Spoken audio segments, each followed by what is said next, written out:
അമ്മയ്ക്ക് നീതി കാരണം സുപ്രീം കോടതിയിൽ നിന്നും ഈ ഗോവിന്ദചാമിയുടെ വധശിക്ഷ ഒഴിവാക്കിയപ്പോൾ ഒരു നീതി നിഷേധിക്കപ്പെട്ടു, നീതി കിട്ടിയില്ല എന്നൊരു പരിഭവം അമ്മയ്ക്കുണ്ടോ?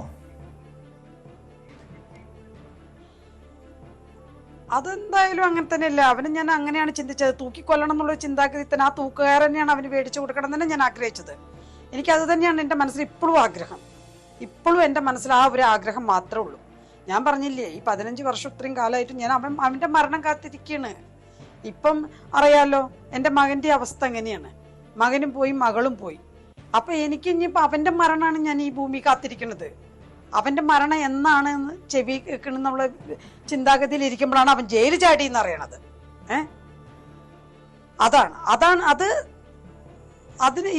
ഇതിൽ ഇവൻ്റെ കൂടെ നിന്നത് ആരായാലും അവരെല്ലാം പുറത്തും കൊണ്ടുവരണം.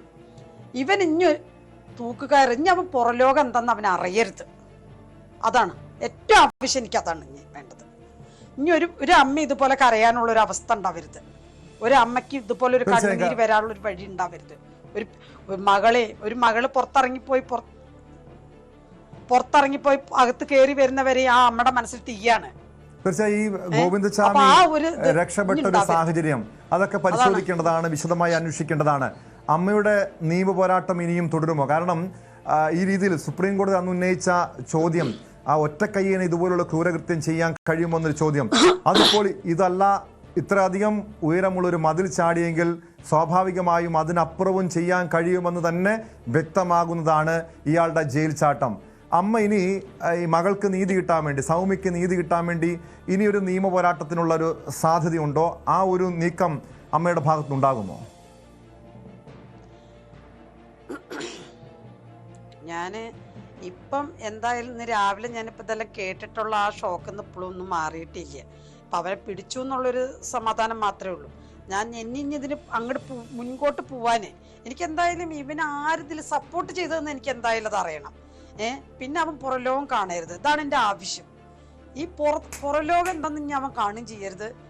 ഇവന് ഇതിനു വേണ്ടി ഇവിടെ ഈ ജയിലിൽ ഇവന് ആരാണ് ഇതിന് സപ്പോർട്ട് നിന്നതെന്ന് എനിക്കറിയണം. അതെനിക്ക് അറിഞ്ഞേ പറ്റൂ. എന്താ വെച്ചിട്ടുണ്ടെങ്കിൽ ഇന്നലെ നാളെ ഇതിലപ്പുറമല്ലേ സംഭവിക്കാൻ പോണത്. പിന്നെ എനിക്ക് നീതി കിട്ടണം വെച്ചിട്ടുണ്ടെങ്കിൽ ഇവന്റെ മരണം കാണണം. എന്നെങ്കിലാണ് ഞാൻ ശരിക്കും നീതി കിട്ടിയെന്ന് എനിക്ക് പറയാൻ പറ്റുള്ളൂ. ഇനിയിപ്പോ സൗമ്യനെ എങ്ങനെ ചെയ്യാൻ പറ്റുമോ, ഒരു പെൺകുട്ടീനെ എങ്ങനെ ചെയ്യാൻ പറ്റുമോ എന്നെല്ലാം ചോദിച്ചു എന്ന് പറഞ്ഞു. അതന്നെ ഞാനിപ്പോ പറയണത്. ഇത്രയും വലിയൊരു മതിലും ഇങ്ങനെയെല്ലാം ചെയ്യാൻ കഴിയുന്ന ഒരാൾക്ക് ഈ പെൺകുട്ടീനെയാണോ അങ്ങനെ ചെയ്യാൻ പറ്റാത്തത്? ആണോ? അതിനിപ്പോ തെളിവ് വന്നില്ല. ഇപ്പൊ ഇത് എന്തായാലും ഇവന്റെ പിന്നിലൊരാളില്ലാതെ ഇപ്പൊ ഇതൊന്നും ചെയ്യാൻ പറ്റില്ല. അത് വേറെ കാര്യം. എങ്കിലും ഇവിടെ കിടക്കുന്നത് ഈ ഒരു ചോദ്യമല്ലേ. ഇതെല്ലാം കഴിഞ്ഞു. അവിടുന്ന് അവർക്ക് എന്തായാലും സൗമ്യം മറന്നിട്ടില്ല എന്നുള്ളതിൻ്റെ ഒരു വലിയൊരു ഇതാണ് ആ ആൾക്ക് ഗോവിന്ദചാമിനെ ഓർമ്മ വന്നത്. അപ്പൊ ആ ആള് ഇന്നത്തെ വാർത്ത കണ്ടു, അവനെ വിളിച്ചു, അവനെ പിടിക്കാൻ പോയി, അവൻ ഓടി, കെന്റ് പോയി ചാടി. അത് ചത്തതുമില്ല. അവൻ കെന്റ് പോയി ചാടിയിട്ട് അവൻ കയറി തൂങ്ങി നിൽക്കുക ചെയ്തത്. അവനെ ചത്തിരുന്നെങ്കിൽ നാട്ടിൽ അത്ര ജനങ്ങൾ സമാധാന സന്തോഷം ഉണ്ടാവും അവർക്ക്.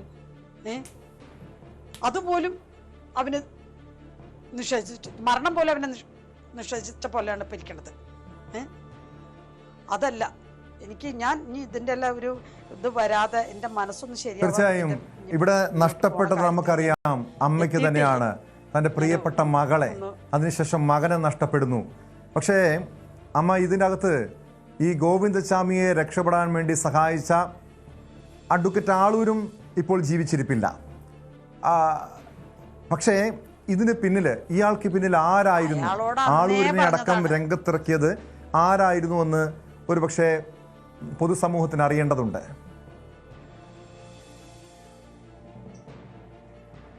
അതുണ്ട്. അത് ജനങ്ങൾ അങ്ങനെ അറിയണമെന്ന് പറയണതിൽ നമുക്കൊന്നും പറയാനില്ലല്ലോ.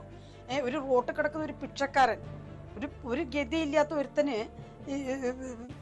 അവന് വേണ്ടിയിട്ട് ഈ ഒരു ആളൂരാൻ, ഇത്രയും വലിയൊരു വക്കീൽ, ആളൂരാൻ വക്കീൽ എന്ന് പറഞ്ഞൊരു വക്കീൽ വന്നു, എല്ലായിടത്തും വന്നു, ഒപ്പം നിന്ന് കേസ് വാദിക്കാൻ വന്നു. എന്നിട്ട് സുപ്രീം കോടതി വരെ അവൻ കൂടെ നിന്നു.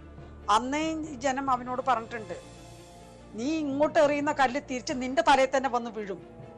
അന്ന് നീ പൊട്ടിത്തെറിക്കും എന്ന് അന്നേ ആ ജനം മൊത്തം അവനോട് പറഞ്ഞിട്ടുണ്ട്. ഇന്ന് അതേപോലെ തന്നെ അവൻ പൊട്ടിത്തെറിച്ച് പോയില്ലേ. ഞാൻ ഈ ആൾവരാൻ വക്കീലിനോട് ഏതോ ഒരു അഭിമുഖത്തിൽ ഞാൻ ചോദിച്ചിട്ടുണ്ട്, ഈ ദുഷ്ടന് വേണ്ടിയിട്ട് ഈ വാദിച്ച് കണ്ട പണം കൊണ്ടുവന്നിട്ട് എന്തെങ്കിലും പ്രയോജനപ്പെടോ? ചത്തു പോകുമ്പോ ആരും ഒന്നും കൊണ്ടുപോവില്ല. അവൻ കൊണ്ടുപോയത് എന്താ? ഈ പണമെല്ലാം അവന്റെ നെഞ്ചത്ത് വെച്ച് കൊണ്ടുപോയോ അവൻ? ഈ ദുഷ്ടന് വേണ്ടി നിന്നിട്ട് എന്തെങ്കിലും കൊണ്ടുപോയോ? ഒരാൾക്ക് ഒന്നും ചെയ്തിട്ട് ഒരു കാര്യമില്ല. എല്ലാരും പോകുമ്പോ ഒന്നും കൊണ്ടുപോവില്ല. എന്തിനു പിന്നെ അവൻ ഇത് ചെയ്തത്? ഇവന് വേണ്ടിയിട്ട് അല്ലെങ്കിൽ അവിടുന്ന് നമുക്ക് നീതി കിട്ടിയിരുന്നു. ആ നീതി പോലും നിഷേധിച്ചു ഇവൻ. എന്നിട്ട് ഇവ ചത്തുപോയില്ലേ? അവ അനുഭവിക്കേണ്ട മുഴുവൻ അവ അനുഭവിച്ചിട്ട് തന്നെയാ പോയിരിക്കണത്. ആളൂരാൻ വക്കീല്, ഇനി ഒരു വക്കീല് അങ്ങനെ ഒരു വരില്ലല്ലോ, ഇനി വരാതിരിക്കട്ടെ. ഇനി ഇതുപോലുള്ള ദുരിതങ്ങൾക്ക് വേണ്ടിയിട്ട് ഇതുപോലുള്ള ഒരു വക്കീൽമാർ ഇറങ്ങാതിരിക്കട്ടെ. ഇതുപോലുള്ള വക്കീൽമാര് ഇതേപോലത്തെ കേസിന് വേണ്ടിയിട്ട് ഇതേപോലെ ഈ ആളൂരാൻ വക്കീലിനെ പോലെ പണം വാങ്ങിയിട്ട് വന്നിട്ടുണ്ടെങ്കിൽ അവരുടെ എല്ലാം തലയിൽ ഇടുത്തി വീഴുള്ളൂ അവസാന കാലത്ത്. അതുണ്ടാവുള്ളൂ. പണം സമ്പാദിക്കാന്നേ ഉള്ളൂ, പക്ഷെ അതൊന്നും അനുഭവിക്കാൻ അവർക്ക്. തീർച്ചയായും അതൊക്കെ തന്നെയാണ് പിന്നീട് സംഭവിച്ചത്. നമ്മൾ മലയാളികൾ കേട്ടതും കണ്ടതും ഒക്കെ അതാണ്. എന്താണ് ഗോവിന്ദച്ചാമിയെ രക്ഷപ്പെടുത്താൻ എത്തിയവർക്ക് സംഭവിച്ചതെന്നൊക്കെ കാലം നമുക്ക് കാട്ടിത്തന്നാണ്. അമ്മ, അവസാനമായ ഒരു ചോദ്യം കൂടി. ഇപ്പോൾ സ്വാഭാവികമായും ഈ കണ്ണൂർ സെൻട്രൽ ജയിലിൽ നിന്ന് ചാടണമെങ്കിൽ ഗോവിന്ദച്ചാമിക്ക് പല ഉന്നതരുടെയും സഹായം ലഭിച്ചു കാണണം. അവരെ കണ്ടെത്താൻ വേണ്ടി അവർക്ക് ശക്തമായ അവർക്കെതിരെ നടപടി സ്വീകരിക്കാൻ വേണ്ടി അമ്മയുടെ ഭാഗത്ത് നിന്ന് നീക്കം എന്താണ്? മുഖ്യമന്ത്രിക്കടക്കം പരാതി നൽകാനുള്ള നീക്കമുണ്ടാകുമോ?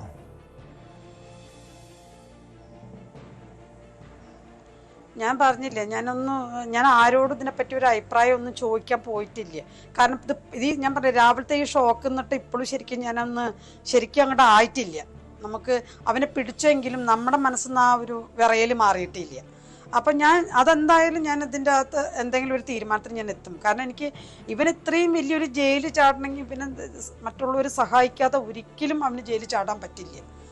ഇത് സാധാരണ ഒരു മതിലല്ല അത്, സാധാരണ ഒരു ജയിലല്ല അത്. ഇത്രയും പോലീസുകാരും കാര്യങ്ങളും എല്ലാവരും അതിൻ്റെ ഉള്ളിലുണ്ട്. കുറച്ചൊന്നുമല്ല ഈ കണ്ണൂർ ജയിലിൽ ഉള്ള പോലീസുകാർ. അത്രയും പോലീസുകാരുടെ കണ്ണും ഇതെല്ലാം വെട്ടിച്ച് ഇവൻ പുറത്തിറങ്ങണമെങ്കിൽ അതിൻ്റെ പിന്നിൽ അവൻ്റെ ഒരാളില്ലാതെ അവനെന്തിന് പുറത്തിറങ്ങാൻ പറ്റില്ല. അവൻ കണ്ണൂർ ജയിലിൽ നിന്ന് അവൻ പുറത്ത് ചാടിയിട്ടുണ്ടെങ്കിൽ അതിൻ്റെ പിന്നിൽ എന്തായാലും ഒരാളുണ്ട്. അതിന് എന്താണെന്നുള്ളത് അന്വേഷിച്ച് കണ്ടെത്തിയേ പറ്റൂ. അത് ഇപ്പം ഞാൻ പറഞ്ഞില്ലേ, ഇപ്പം കണ്ണൂര് ഇപ്പം ജയിലിൽ ചാടിയപ്പോഴത്തേനും വലിയ വലിയ ഉദ്യോഗസ്ഥന്മാർ പോലീസ് നായ അടക്കം പിന്നാലെ ഓടി. ഈ പോലീസുകാരും വലിയ വലിയ ഉദ്യോഗസ്ഥന്മാരും എല്ലാവരും പോയി. എല്ലാവരും അതിൽ സഹകരിച്ചു. കണ്ണൂരുള്ള ജനങ്ങളും ആ കണ്ണൂരുള്ള